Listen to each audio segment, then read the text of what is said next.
In a time where global politics feels more unpredictable than ever, a stunning new development has grabbed the attention of millions across South Africa, the United Kingdom, and even around the world.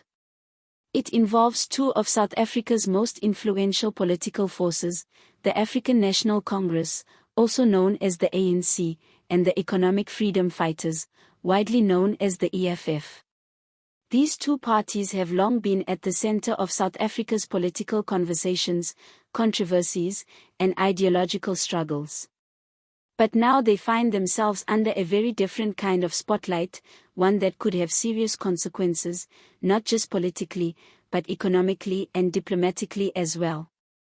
The United Kingdom has signaled something that could be very damaging, a possible move towards sanctions. Yes, you heard that right. The UK may be preparing to take concrete action in the form of sanctions.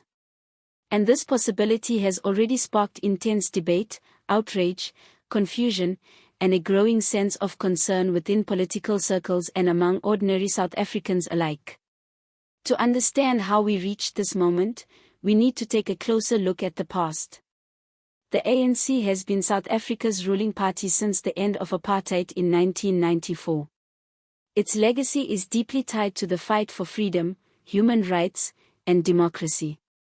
The party of Nelson Mandela was once celebrated worldwide. But in more recent years, the ANC has faced growing criticism for corruption scandals, poor governance, failing infrastructure, and economic mismanagement. Alongside this, the EFF emerged in 2013.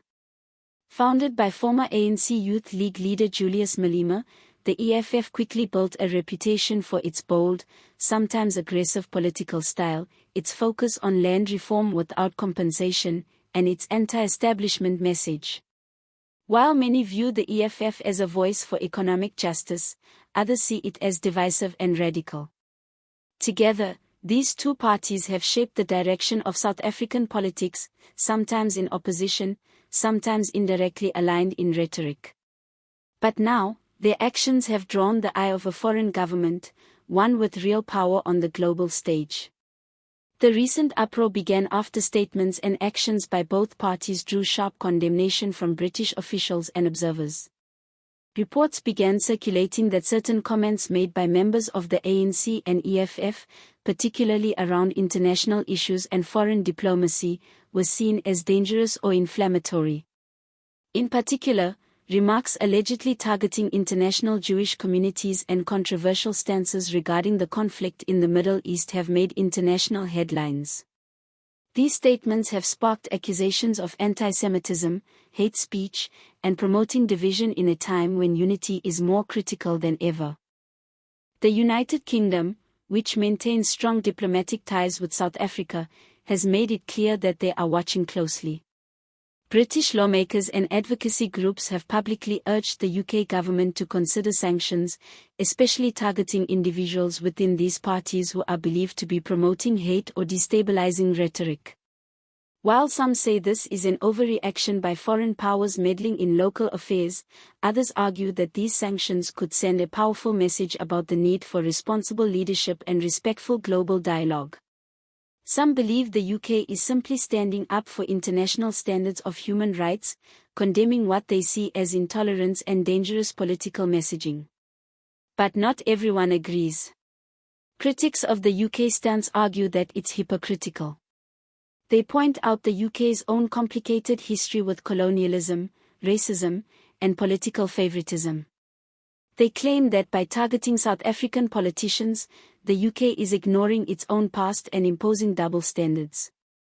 Still, the growing call for sanctions is gaining momentum. It's not just about words anymore. This could lead to actual bans on travel for both the ANC and EFF. The implications are enormous. If key leaders within their ranks are sanctioned, it could disrupt their political influence, damage their international reputation, and create economic ripple effects. Business leaders are already expressing worry, warning that any sanctions from the UK could deter investment and weaken already fragile economic ties. South Africa is facing many challenges: load shedding, unemployment, rising poverty, and political instability. The last thing it needs is a global scandal that makes things even worse. But on the other hand, there are some who support the idea of sanctions, especially if they lead to greater accountability and change within these political parties. Julius Malema and other high-ranking figures in the EFF have responded defiantly, denying all allegations and insisting that their statements were misinterpreted or taken out of context. The ANC has taken a slightly more cautious approach, promising to review certain positions and reaffirm their commitment to unity and peace.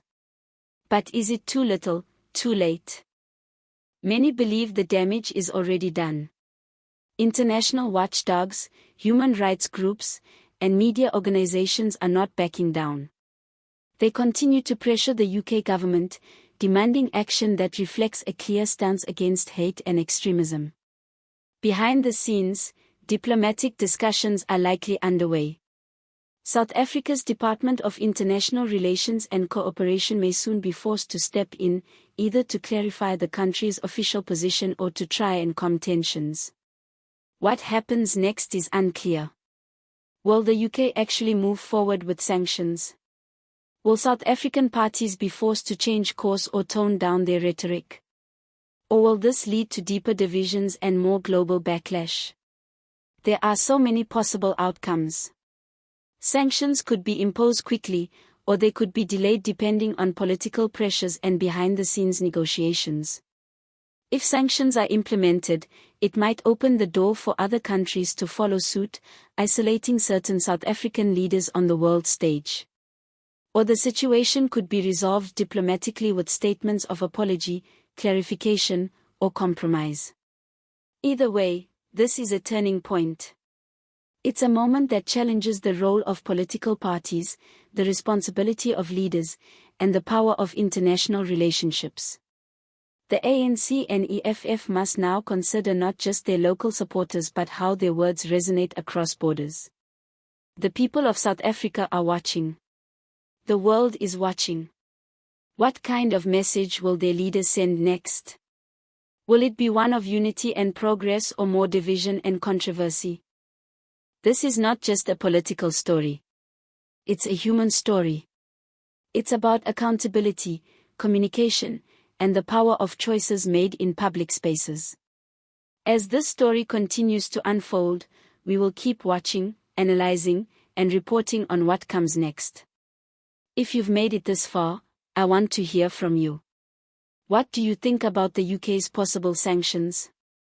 Do you believe the ANC and EFF went too far, or is this a case of foreign interference in South African politics? Drop your thoughts in the comments below. I read every single one. And if you found this video informative, eye-opening, or even just worth thinking about, please make sure to hit that like button, subscribe to the channel for more deep political analysis, and turn on notifications so you never miss an update. We've got more stories coming, and you won't want to miss what happens next. Stay informed, stay aware, and most importantly, stay engaged. Thanks for watching.